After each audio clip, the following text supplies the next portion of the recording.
Hello, folks. Welcome to another edition of Tie Time, a playoff edition. Ryan Vallon alongside head coach Ty Eigner from your Bowling Green Falcons. Well, Coach, the team had a tough task ahead of them, pretty much winning out for the rest of the regular season, going down to Alabama Huntsville, and you guys were able to do that. Let's start on Friday night with the 4-3 overtime victory. Yeah, we felt like we unfortunately we got behind, and Alabama Huntsville scored first, and we were able to kind of get our feet under us a little bit and started to play better at the end of the first period, and then the second period we were really good.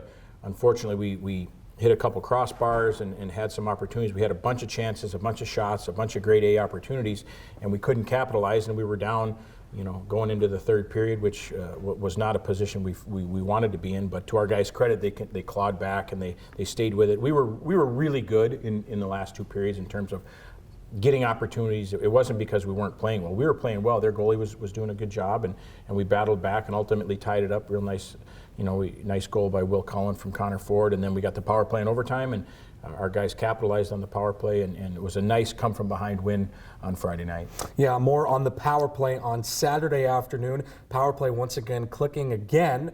You scored 2 goals on the 5-minute major power play that you guys had and came away with a 3-1 victory.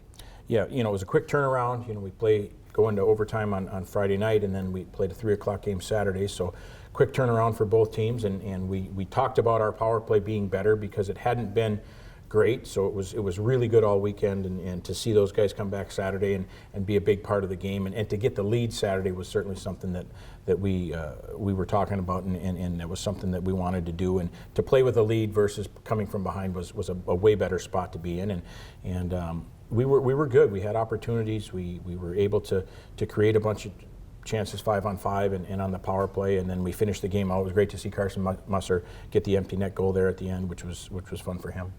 Now that sets up a tie for 4th place in the WCHA. Despite Bowling Green winning out, they will drop to number 5 in the league, and so that means they have to go all the way back to Fairbanks, Alaska for the first round of the playoffs.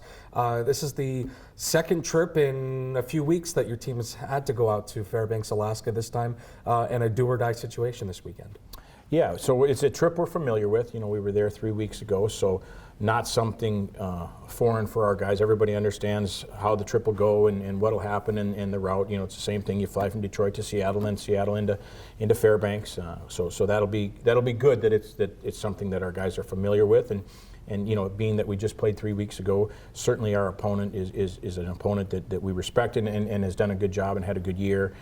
But it's not an opponent that's going to surprise us. Going up to Alaska that first time was the first time we played them, first time on Olympic sheet, and our first trip to Fairbanks with this group. So all those firsts are done now, so it'll just be another opportunity to go out and play Fairbanks in their building.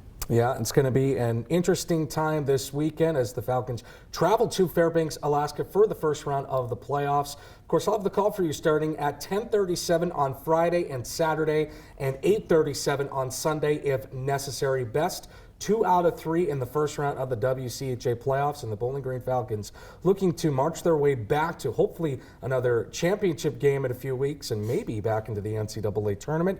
For head coach Ty Eigner, I'm Ryan Vallon, and we will talk to you next week.